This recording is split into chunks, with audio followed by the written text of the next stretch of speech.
జన సైనికులకు వీర మహిళలకు పోరాట స్ఫూర్తిని తగిలించి ప్రజల సమస్యలపై ఎప్పటికప్పుడు ఎక్కడికక్కడ సమస్య ఉంటే అక్కడ పరిష్కారం చేసి చూపించిన ఏకైక నాయకుడు పవన్ కళ్యాణ్ అని జనసేన సభ్యులు నగరి రమణయ్య పేర్కొన్నారు.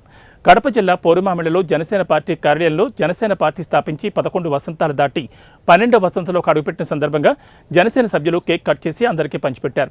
ఈ సందర్భంగా వారు ప్రజల సమస్యలను తన సమస్యలుగా భావించి పరిష్కారం చేయడం, ఎక్కడ ఆపద ఉంటే అక్కడ తన ఆపన్న హస్తం అందించడం పవన్ కళ్యాణ్ నైజమన్నారు. వైసీపీ గత ప్రభుత్వం జగన్ రెడ్డి అనే వ్యక్తి ఆయన్ను ఎన్నో ఆటుపోట్లకు, అవమానాలకు, కేసులకు, బెదిరింపులకు అంటే ప్రజల మధ్యకి రావడానికి కూడా ఇబ్బంది పడేటట్లు చేసినాడు. అవన్నీ కూడా తట్టుకొని నిలబడి నేను ఒక్కరినైతే ఎదుర్కొంటానో ఎదుర్కోలేనో, మళ్ళీ ఒకవేళ జగన్ వస్తే పరిస్థితి ఎలా ఉంటుందో అని ఆలోచించి కూటమి కట్టి అప్పటికి టీడీపీకి బీజేపీకి పచ్చగడ్డి వేస్తే బగబగా అంటుంది. అలాంటి పరిస్థితుల్లో ఈయన బీజేపీతో ఉండి టీడీపీకి సత్సంబాలు కలిపి కూటమిగా ఏర్పడి 2024లో విచ్ఛిన్నంగా భారతదేశంలో ఇటువంటి ఏ పార్టీ కూడా ఇంతవరకు 100% గెలవలేదు. అలాంటి ఘనత సాధించిన మొట్టమొదటి పార్టీ జనసేన పార్టీ.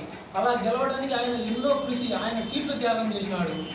సొంత అన్నయ్యను కూడా వివేదించి పక్కకు వచ్చి అన్నయ్య సీటు సొంత తమ్ముడు మరొక తమ్ముడు నాగబాబు కూడా ఎంపీ సీటు త్యాగం చేయించి గెలిపించుకున్నాడు.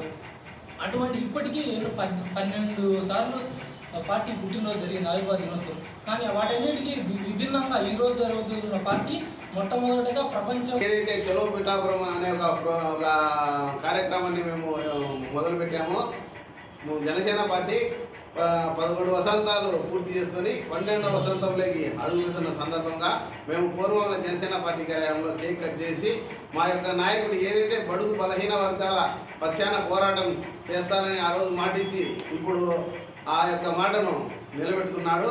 అలాగే దేశ